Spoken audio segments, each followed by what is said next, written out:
I'm Teacher Al. Welcome to my channel. Today our topic is about finding roots of quadratic equation by greatest common monomial factor.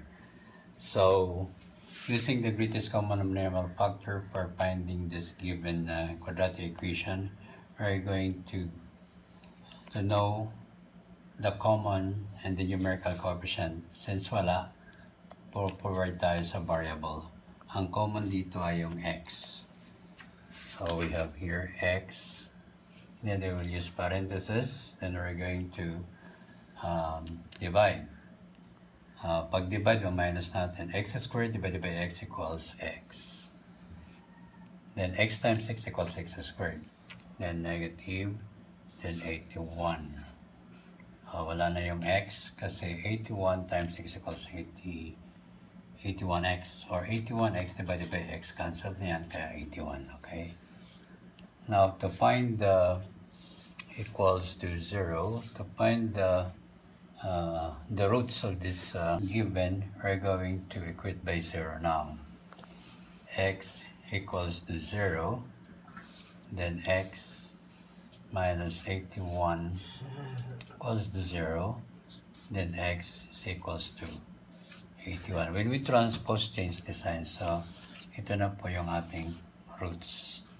Our roots ay 0 and 81.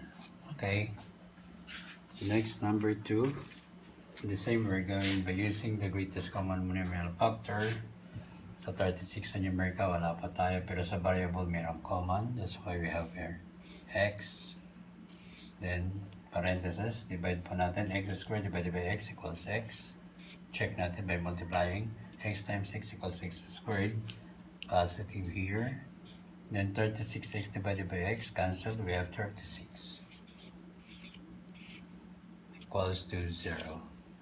Then equate by 0. Our next step is equate by 0. X equals to 0. Ito.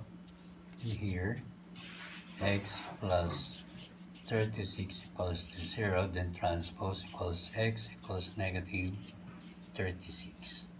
Ito na po yung ating roots. Okay? Our roots is equals to 0 and negative 36. Okay, next here. The same by using greatest common monomial factor. May common po to sa x. So, you have here x. Then open parentheses. X squared divided by x equals x. Then 1 over 49x. Divide natin sa x, so mawawala na po yung x. 1 over 49. Then equate by 0, we have x equals to 0.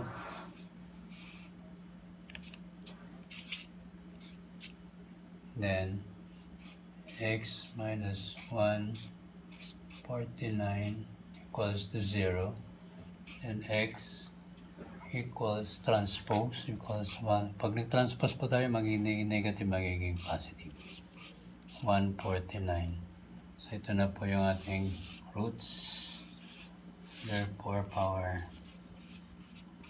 roots is equals to 0 and 1 over 49.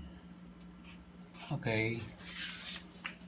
I hope you understand how to find the roots by using the greatest common monomial factor. Don't forget to subscribe, like, and share.